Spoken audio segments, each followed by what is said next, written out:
magnetic effect of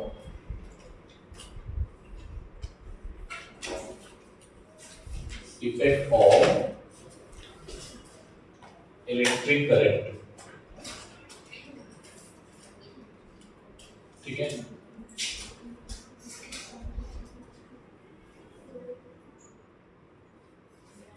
NEET का topic है। ठीक है, पहला जो टॉपिक है वो है ओरेस्टेड एक्सपेरिमेंट। ठीक है, क्या था ओरेस्टेड एक्सपेरिमेंट? सबसे पहले हमें पीछे जाना पड़ेगा। ठीक है, सबने आपको सिखाया स्टार्टिंग में, क्या सिखाया था? पहली यूनिट क्या थी? इलेक्ट्रोस्टैटिक्स। क्या थी? इलेक्ट्रोस्टैटिक्स में क्या था? चार्ज किसमें था बेटा? रेस्ट में। चार्ज किसमें था? रेस्ट में। ठीक है, चार्ज जब रेस्ट में था तो सबने आपको बहुत कुछ सिखाया। क्या क्या सिखाया था? चार्ज की प्रॉपर्टीज, चार्ज होता क्या है, चार्ज फोर्स अप्लाई करता है, चार्ज फोर्स कैसे अप्लाई करता है। ठीक है, through the electric field. Charge कैसे फोर्स अप्लाई करता है? Through the electric field. कितने तरीके की फील्ड होती है और कैसे कैसे सिस्टम होते हैं फील्ड में, सर ने वो सिखाया था। 1 डायमेंशन, 2 डायमेंशन, 3 डायमेंशन। चार्ज का डिस्ट्रीब्यूशन सिखाया था, फोर्स निकालना सिखाया था फील्ड के थ्रू। फोर्स का हमें एक फॉर्मूला दिया था कूलॉम अंकल ने, वो सिखाया। इसके बाद फील्ड के बाद हमें एक नई क्वांटिटी मिली थी, दैट इज स्केलर क्वांटिटी, जिसका नाम था पोटेंशियल। फिर सबने सभी सिस्टम के लिए क्या निकाला था? पोटेंशियल निकाला था। पोटेंशियल के बाद सबने एक और चीज निकाली थी कि सिस्टम की जो एनर्जी होती है वो पोटेंशियल के थ्रू कैसे निकालते हैं, पोटेंशियल एनर्जी। ठीक है, तो पोटेंशियल एनर्जी निकाला। फिर पोटेंशियल एनर्जी जो एनर्जी थी उसको स्टोरेज बनाया और उसका नाम दिया कैपेसिटेंस। इस तरीके से इलेक्ट्रोस्टैटिक्स का पूरा खत्म किया। ठीक है, एनर्जी को कैसे घटाया जा सकता है, कैसे बढ़ाया जा सकता है, किस तरीके से एनर्जी को हम ज़्यादा से ज़्यादा स्टोर कर सकते हैं। ठीक है, उसकी भी कहानी वहीं पर खत्म होगी। ठीक है, नेक्स्ट टॉपिक जो था हमारा था करंट इलेक्ट्रिसिटी। ठीक है, करंट इलेक्ट्रिसिटी में हमने देखा कि चार्ज रेस्ट में नहीं था, चार्ज किस में और मूव कर रहा था? कंडक्टर में। जब चार्ज कंडक्टर में मूव करने लगता है तो क्या बना देता है? Electric current. उस करंट का फॉर्मूला पढ़ा, उस करंट के डिपेंडेंट फैक्टर पढ़े, करंट को कैसे कम किया जा सकता है, कैसे ज़्यादा किया जा सकता है, करंट की वेलोसिटी क्या होती है। करंट की वेलोसिटी जो इफेक्टिव वेलोसिटी होती है चार्जेस की कंडक्टर में, वो मैंने निकाली थी, उसका नाम था ड्रिफ्ट वेलोसिटी। ठीक है, और उसको रोकने वाले कौन कौन से फैक्टर थे? रेजिस्टेंस था। ठीक है, सर्किट में कितने तरीके का रेजिस्टेंस आता है और रेजिस्टेंस को कैसे कैलकुलेट किया जा सकता है। अगर हमारे पास चार्जेस के पास एनर्जी कम हो गई है, मतलब चार्जेस फ्लो हो रहे हैं, एनर्जी अगर कम हो गई है तो हम क्या करते थे? सेल लगाते थे। क्या लगाते थे? सेल। सबने आपको सेल पढ़ाई। ठीक है, सेल का सीरीज कॉम्बिनेशन सिखाया, पैरेलल कॉम्बिनेशन सिखाया। पैरेलल में रेजिस्टेंस कैसे निकालते थे, सीरीज में कैसे निकालते थे, उसके डिफरेंट डिफरेंट फॉर्मूले थे, वो हमने सब सीखा। ठीक है, उसके बाद हमने कुछ डिवाइसेस पढ़ी जहाँ से हम एक्सपेरिमेंट करते थे, और वो आपके प्रैक्टिकल बेस्ड जो थे डिवाइसेस, वो कौन सी थी? मीटर बेस्ड था, फीड स्टोर बेस्ड था और पोटेंशियोमीटर था। जिसमें हमने देखा कि एक आइडियल वोल्ट मीटर को बना के, आइडियल वोल्ट मीटर मतलब गैल्वेनोमीटर को हम इस तरीके से यूज कर रहे हैं कि उसमें करंट की जो वैल्यू है वो जीरो है। तो अगर करंट की वैल्यू जीरो हो रही है तो हम किस तरीके से कैलकुलेशंस करते हैं, पोटेंशियल की कंपेयर करते हैं रेजिस्टेंस को, किस तरीके से इंटरनल रेजिस्टेंस को कैलकुलेट करते हैं, ये सब ने सिखाया। फिर इसके बाद एक टॉपिक और छोटा सा टॉपिक था कि बल्ब की जो ब्राइटनेस है वो ज़्यादा कब होगी, कम कब होगी। हमने बहुत सारे सर्किट बनाए, बहुत सारे सर्किट में आपको दिखाया था, है ना। और हर एक सारे डिफरेंट डिफरेंट सर्किट आपको पॉइंट मेथड में बनाए थे। और पॉइंट मेथड में डिफरेंट डिफरेंट मैंने क्या लिए थे? रेजिस्टेंस लिए थे। और हर एक रेजिस्टेंस के पास मैंने करंट निकालना सिखाया था। हर एक रेजिस्टेंस के पास करंट निकालना सिखाया था, या बी निकालना सिखाया था मैंने आपको। वो बहुत इंपॉर्टेंट टॉपिक था। ठीक है, उससे नीट हमेशा क्वेश्चंस बनाता है हर साल। ठीक है, क्वेश्चंस की सबसे ज्यादा प्रोबेबिलिटी करंट इलेक्ट्रिसिटी से कहाँ से होती है? जो फर्स्ट जोन था, जो मैंने आपको सिखाया था, फर्स्ट जोन मींस रेजिस्टेंस वाला पार्ट। ठीक है, करंट वाला पार्ट। सेकेंड जोन आता है सीरीज पैरेलल रेजिस्टेंस का whole part, series parallel, how to resolve circuit in series, parallel, Miller symmetry, folding symmetry, like this. Okay, and third part था like cell, ठीक है, cell का wheat stone बीच का, metre बीच का, और पोटेंशियल तो syllabus में है नहीं, मीटर बीच था, ठीक है। तो यहीं तक ही थर्ड जोन, ठीक है। फर्स्ट जोन से सबसे ज्यादा प्रोबेबिलिटी होती है, फिर होता है थर्ड जोन, ये पावर वाला। फिर लीस्ट जोन होता है सबसे कम, जहां से क्वेश्चंस बनता है, ठीक है। तो 3 जोन में सबसे ज्यादा प्रोबेबिलिटी कहाँ थी, उस जगह पे। वहां से अगर छूट गया, वहां से नहीं उठाया, तो क्वेश्चन कहाँ से उठा लेंगे, लास्ट वाले से। सबसे लीस्ट प्रोबेबिलिटी होती है कि वहां से क्वेश्चन उठाया, सीरीज पैरेलल से हो जाता है वहाँ, ठीक है। क्या मेरी बात क्लियर है? तो वहां तक हमने पढ़ा कि किस तरीके से डील किया था करंट, इलेक्ट्रिक करंट के साथ में डील किया था। लेकिन अब हमारी सिचुएशन अलग है, ठीक है। अब हमारी सिचुएशन क्या है कि इलेक्ट्रिक करंट के जो इफेक्ट हैं, कौन से इफेक्ट, मैग्नेटिक इफेक्ट, ठीक है, वो क्या होते हैं, ठीक है। और ये आपके सिलेबस में भी है, कौन से सिलेबस में, HSC के सिलेबस। मतलब यहाँ से अगर हम कुछ भी स्टार्ट कर रहे हैं, जैसे करंट इलेक्ट्रिसिटी में किरचॉफ लॉ से स्टार्ट था, इलेक्ट्रोस्टैटिक्स में गॉस लॉ से स्टार्ट था, तो यहाँ पर क्या जो कुछ भी हम स्टार्ट कर रहे हैं, सब का सब आपका HSC में, मतलब कुछ भी ऐसा टॉपिक नहीं है जो ना हो, बल्कि इसमें ज्यादा ही होगा और कम नहीं होगा इससे, ठीक है। तो ये बात ध्यान में रखनी है कि आपके हर एक टॉपिक आपका HSC के लिए भी उतना ही इंपॉर्टेंट है जितना कि नीट की, ठीक है। सर इसमें आप हमें क्या सिखाने वाले हो? हेडिंग जो है, चैप्टर का नाम ही सिखा रहा है हमें, क्या सिखा रहा है चैप्टर का नाम, magnetic effect of electric current. मतलब पहले चार्ज रुका हुआ था, सारी चीजें पढ़ी, चार्ज दौड़ा, करंट बनाई, करंट के बारे में पढ़ा, चार्ज दौड़ा कंडक्टर में, करंट बनाई, करंट के बारे में पढ़ा। अब चार्ज कंडक्टर में दौड़ रहा है, तो उसका एक इफेक्ट और प्रोड्यूस हुआ, दैट इज मैग्नेटिक। जब चार्ज दौड़ता है, तो चार्ज रेस्ट में था, तो उसका इलेक्ट्रिक इफेक्ट आया था। अगर कोई पूछे इलेक्ट्रिक इफेक्ट कब आता है, तो चार्ज दौड़ता है या चार्ज रेस्ट में होता है, तो आप बोलोगे जब चार्ज दौड़ता है, ठीक है। ये सब सर ने सबसे पहले एक टेबल बनाई थी, याद करो, इलेक्ट्रोमैग्नेटिज्म की, उसी मैंने सिखा दिया था ना। तो अब चार्ज दौड़ रहा है कंडक्टर में, उसका नया इफेक्ट हम लोग क्या पढ़ने वाले हैं, मैग्नेटिक इफेक्ट। ये सबसे पहले दुनिया में किसने देखा, ठीक है, ये सबसे पहले एक साइंटिस्ट था ऑस्टेड नाम का। और ये जो एक्सपेरिमेंट हुआ, वो सडन एक्सपेरिमेंट था, मतलब ये कोई पर्पसली किया नहीं जा रहा था, समझ लो ना, अचानक से हो गया। सर ये क्या हुआ? ऑस्टेड एक साइंटिस्ट थे, वो किसी काम के लिए सर्किट बना रहे थे, किसी चीज की सर्किट होता है ना, कोई जैसे डिजाइन कर रहे थे सर्किट। तो सर्किट डिजाइन करते समय मान लेते हैं कि उनके पास कुछ चीजें रही होंगी, ठीक है, लाइक एक रेजिस्टेंस रहा होगा, ठीक है, एक एमीटर जोड़ा होगा उन्होंने, ठीक है, वोल्ट मीटर जोड़ा होगा। वोल्ट मीटर हमेशा किसमें होता है, पैरेलल में, ठीक है। और ये सेल या बैटरी रही होगी, ठीक है, ठीक है। तो ये सर्किट कुछ इस तरीके का रहा होगा जो ऑस्टेड ने बनाया होगा, या कुछ भी बनाया होगा सर्किट में, जो भी उनके पास इलेक्ट्रिकल चीजें नहीं होंगी, तो सबको उन्होंने आपस में क्या किया होगा, जोड़ा होगा, ठीक है। क्या ये बात क्लियर है? बोलो बेटा, ठीक है ना। तो सर्किट वो किसी काम के लिए बना रहे थे, और पास में एक मैग्नेटिक कंपास पड़ा था। क्या पड़ा था बेटा? मैग्नेटिक कंपास, ठीक है। दिस इज मैग्नेटिक कंपास, ठीक है। ये मैग्नेटिक कंपास पड़ा था, ये इसका पाइवोट था। पाइवोट मतलब जिसके अबाउट ये घूम सकता है, ठीक है। तो इन्होंने क्या देखा, जैसे ही सर्किट को ऑन किया, ठीक है, सर्किट को ऑन करते ही देखा, सर्किट में जैसे ही करंट का फ्लो हुआ,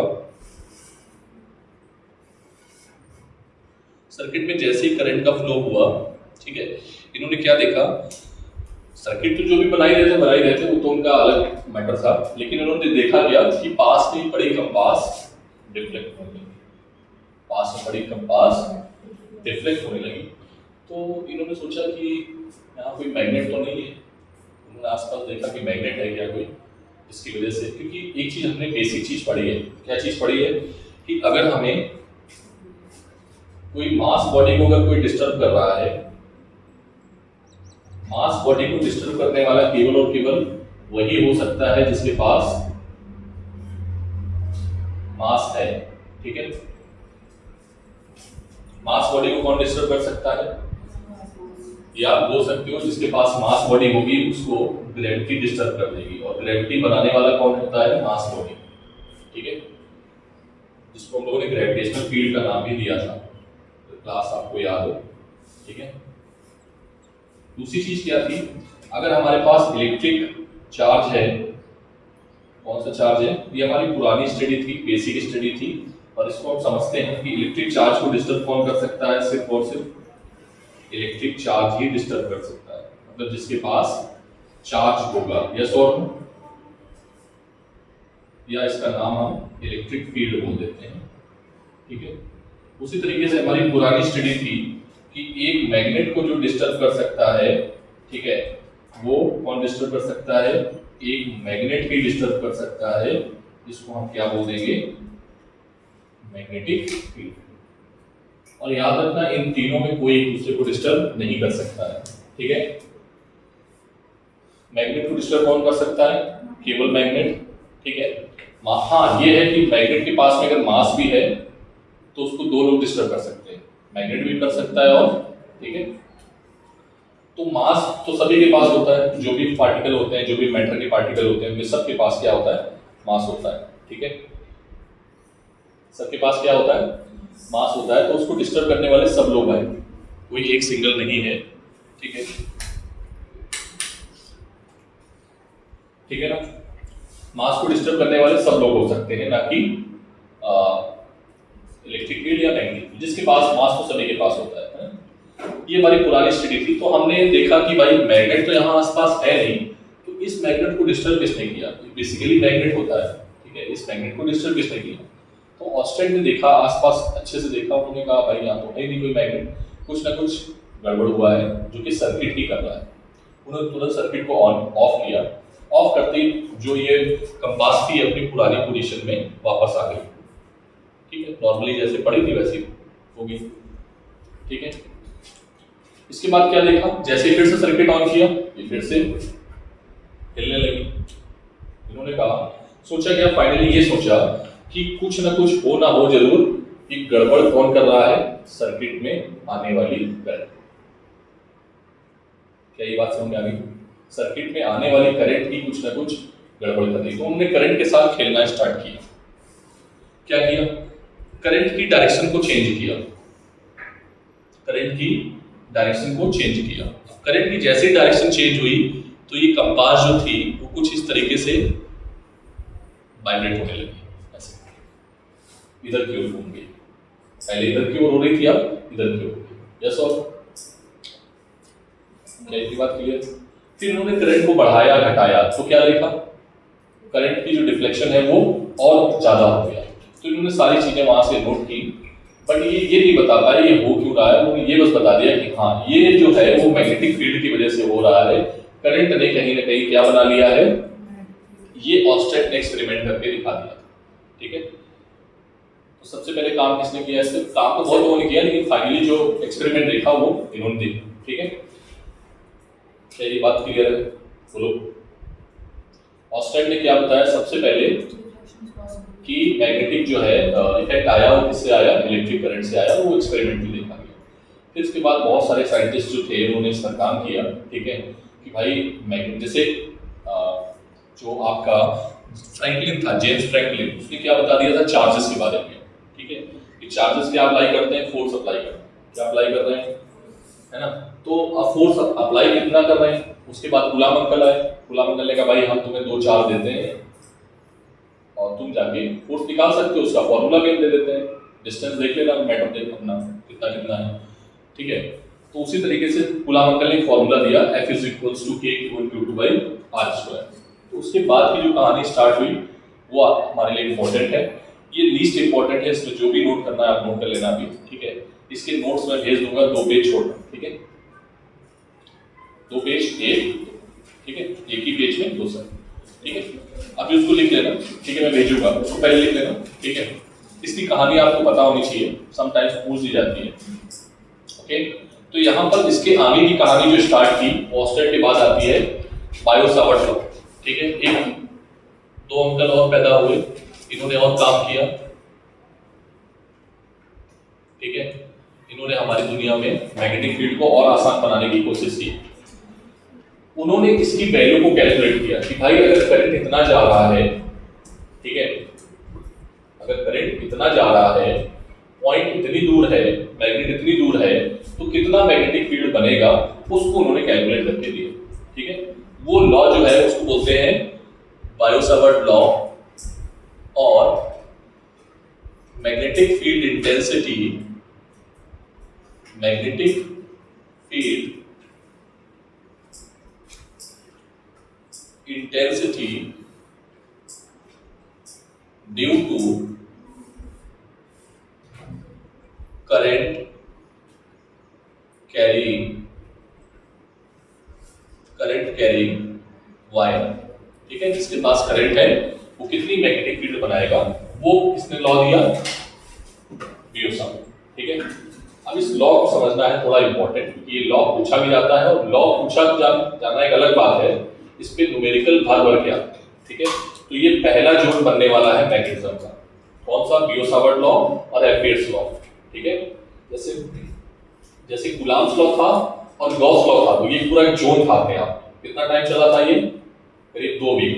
तो हम 2 वीक नहीं लेके जाएंगे, हम केवल 1 वीक। ठीक है, क्योंकि सारी चीजें सिमेट्री हैं। ठीक है बेटा, लॉ को देखना ध्यान से। लॉ क्या था, एक कंडक्टर था, मान लेते हैं टेढ़ा मेढ़ा कंडक्टर जैसा भी है, आप देख लो। ठीक है, और इसमें करंट फ्लो हो रहा है आई। क्या फ्लो हो रहा है, करंट आई।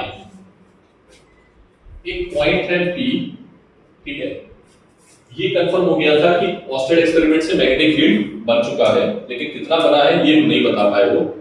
तो इन्होंने कैलकुलेट किया, उन्होंने क्या बताया, अगर ये कंडक्टर है, ठीक है, इसमें करंट आई फ्लो हो रही है, इससे आर दूरी पे एक पॉइंट है पी। ठीक है, हमें यहां पर इस कंडक्टर की वजह से मैग्नेटिक फील्ड फाइंड आउट करनी है, तो कितनी होगी। तो उन्होंने क्या किया, एक छोटा सा एलिमेंट लिया। ठीक है, जिसकी लेंथ क्या मानी, dl। क्या मानी, dl। ठीक है, IDL जो था, इसका नाम रखा गया करंट एलिमेंट। क्या रखा गया, जैसे याद करो, लैम्डा इंटू dl लिखते थे हम लोग, तो उसको dq बोलते थे। क्या बोलते थे, dq is equals to lambda into dl। तो वो था चार्ज एलिमेंट। क्या था, तो यहां पर इसका नाम क्या रखा गया, करंट एलिमेंट। मतलब ये जो लॉ है वो वैलिड है केवल पॉइंट करंट एलिमेंट के लिए। से वो पॉइंट चार्ज के लिए वैलिड था, ऐसे यहां पर ये पॉइंट करंट एलिमेंट के लिए वैलिड। पक्की बात पहले याद रखो। ठीक है, छोटे छोटे टुकड़े के लिए ये वैलिड है, स्मॉलेस्ट पार्ट के लिए वैलिड है, ना कि बड़े पार्ट के लिए। ठीक है, तो हमारे पास वही कैलकुलस है, कैलकुलस की हेल्प से हम इसको इंटीग्रेट कर लेंगे। छोटे छोटे टुकड़ों को हम जोड़ लेंगे, हमारा आंसर आ जाएगा। जोड़ने का मतलब इंटीग्रेट करना। ठीक है, ठीक है, ये बात क्लियर है। करंट क्या है इसमें, आई डी क्या बन गया, करंट एलिमेंट। और ये जो एंगल था करंट एलिमेंट और किसके किसके बीच में, पॉइंट। ठीक है, या कह सकते हो this is the radius vector, sorry position vector. इसको क्या बोलेंगे, आर को। बेटा आप थोड़ा वेक्टर का बहुत ध्यान रखना, मैंने वेक्टर की क्लास ले ली है, पोजीशन वेक्टर, डिस्प्लेसमेंट वेक्टर पढ़ा दिया है मैंने। How to find with point to position vector, how to find displacement vector, मैंने क्लास ली है। अगर किसी को डाउट है तो आप जाके देख लेना। ठीक है, लेकिन ये जरूर आना चाहिए। ठीक है, so this is called position vector and it has direction. जो डायरेक्शन है वो क्या है, unit vector, and R is the unit vector. R क्या है बेटा, यहां पर यूनिट वेक्टर। ठीक है, कोई दिक्कत। तो करंट एलिमेंट जो था, आइडियल करंट एलिमेंट, अब इन्होंने क्या बोला कि देखो ये जो डीबी बना है, छोटे से एलिमेंट की जो मैग्नेटिक फील्ड बनी है वो कुछ फैक्टर पे डिपेंड करेगी।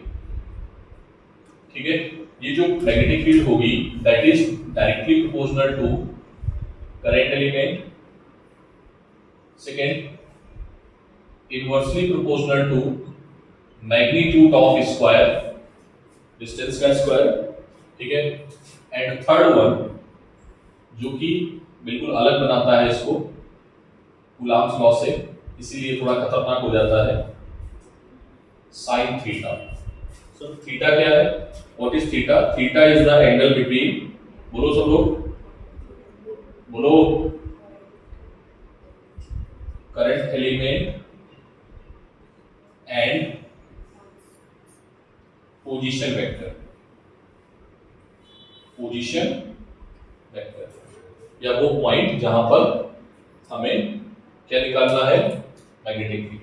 ठीक है, क्या ये बात क्लियर है? किसने बताया? ये बियोसावर्ट ने। मतलब ये तीन चीजें आपको पता होनी चाहिए, आप आंसर को निकाल सकते हो। तो इन तीनों चीजों को हम एक साथ मिलाते हैं,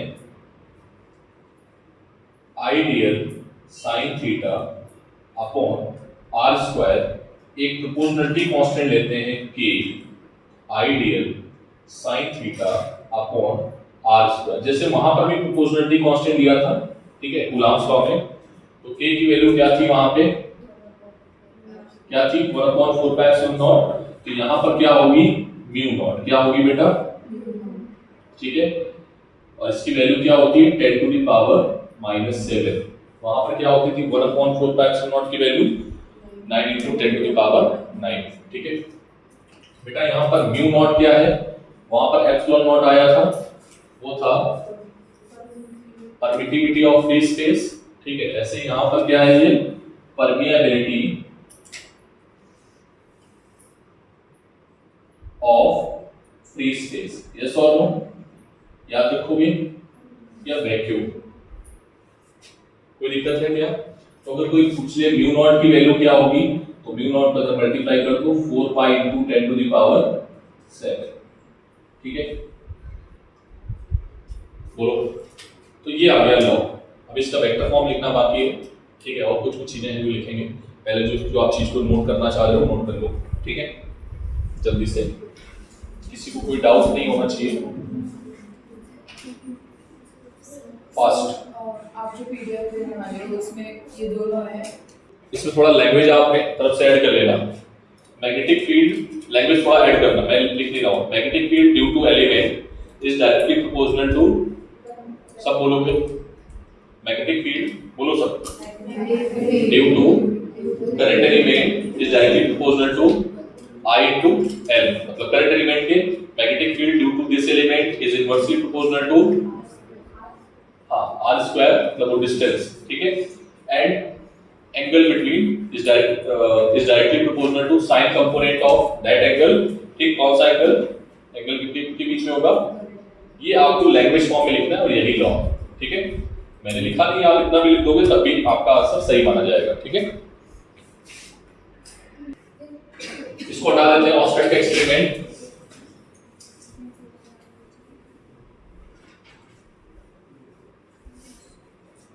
नाउ बेटा इधर देखो, यहां पर vector form of Biot Savart law. Vector form of Biot Savart law क्या है? dB वेक्टर लगा दो। जब भी हम वेक्टर लगा देते हैं क्या लिखना पड़ता है हमें? डायरेक्शन। क्या लिखना पड़ता है? और सब ने डायरेक्शन जो लिखी है वो क्या लिखी है? r cap. क्या लिखी है? r cap is the unit vector and we can write here like this. Okay, so that will be equals to k ideal r sin theta upon magnitude of r cube। दो बार आ जाएगा यहाँ पे। ठीक है, so that will be equals to I k I dl cross, अभी dl length है बेटा, क्या है ये? लेंथ। क्या है ये? लेंथ है। अब लेंथ को सर ने यहाँ वेक्टर मान लिया है, देख रहे सर, लेंथ तो स्केलर क्वांटिटी थी, आप यहाँ पर वेक्टर मान दो। ठीक है, तो वेक्टर और स्केलर नाम की भी कोई चीज होती नहीं है एक्चुअल में, तो सिर्फ आपको बेवकूफ बनाने के लिए बनाया गया है। ठीक है सर, ये क्या पढ़ा रहे? हाँ ऐसे ही है, ऐसे ही है बेटा। साइंटिस्ट ने अपनी कैलिब्रेशन को आसान बनाने के लिए कभी किसी क्वांटिटी को वेक्टर बना लिया। एरिया को वेक्टर लिखा था, याद करो, E dot ds। Area is a scalar quantity, class 11 में पढ़ाया गया होगा। ठीक है, so this is k I dl cross r। ठीक है सर, ये कैसे लिख दिया? ये a क्रॉस b के प्रोडक्ट से लिख दिया, sin थीटा आया तो हमने डायरेक्शन लिख दिया। ठीक है, this is the vector. Okay, कैसी क्वांटिटी है ये? वेक्टर। ठीक है, अच्छा सर, यूनिट क्या होती है मैग्नेटिक फील्ड की? यूनिट होती है बेटा टेस्ला। क्या होती है? टेस्ला। ये एसआई यूनिट है। कौन सी यूनिट है ये? और अगर कोई पूछता है सीजीएस यूनिट क्या होती है, तो सीजीएस यूनिट होती है गॉस। क्या होती है? ठीक है। एक टेस्ला में कितने गॉस होते हैं? 10⁴ गॉस। कितने होते हैं? 10⁴ गॉस। बात समझ आई? वेट मैं बोल रहा हूँ, अभी आऊंगा ना बात में। ठीक है, जैसे आप हमें वेट कराते हो ना कि कल देंगे परसों देंगे, वैसे ही। ठीक है, unit is equals to tesla. क्या है टेस्ला? कौन सी यूनिट है? गॉस कौन सी यूनिट है? एक टेस्ला में कितने? एक गॉस में कितने होते हैं? एक अगर गॉस लिखेंगे कीप क्वाइट 10⁻⁻⁴ टेस्ला, ऐसा भी लिख सकते हो। ठीक है, बोलो सर ये वेक्टर क्वांटिटी है। आपने सब कुछ बताया लेकिन अभी हमें डायरेक्शन नहीं बताया। चार्ज की जो डायरेक्शन थी, सर ने जब आपको पढ़ाया था ना चार्ज के बाद फोर्स पढ़ाया, तो मैंने जैसे ही फोर्स पढ़ाया था तो फोर्स में बताया था कि फोर्स की डायरेक्शन क्या होगी? जो इलेक्ट्रिक फील्ड की डायरेक्शन होगी वही फोर्स की डायरेक्शन होगी। तो क्या जो आर की डायरेक्शन है वही बी की डायरेक्शन है? तो आंसर है नहीं। ठीक है, तो इसकी डायरेक्शन कैसे फाइंड आउट करेंगे? इसके लिए एक रूल आया, राइट हैंड पाम। कौन सा रूल? तो नोट पॉइंट करके लिखो, the direction of, note point करके लिखेंगे यहां पर। ठीक है, वेक्टर के लिए क्या नेसेसरी है? तो वेक्टर के लिए अगर नेसेसरी डायरेक्शन है तो अभी हम डायरेक्शन निकालना है, जबरदस्ती डायरेक्शन नहीं निकालना है। अगर हमारे पास स्केलर क्वांटिटी होती तब थोड़ा राइट हैंड पाम रूल लगाओ, सब राइट हैंड नहीं कर सकते। ठीक है, ए बॉयज। ठीक है, तो राइट हैंड पाम रूल क्यों निकाल रहे हैं, लगा रहे हैं? Because we have to calculate direction also. ठीक है, क्यों? क्योंकि ये वेक्टर क्वांटिटी।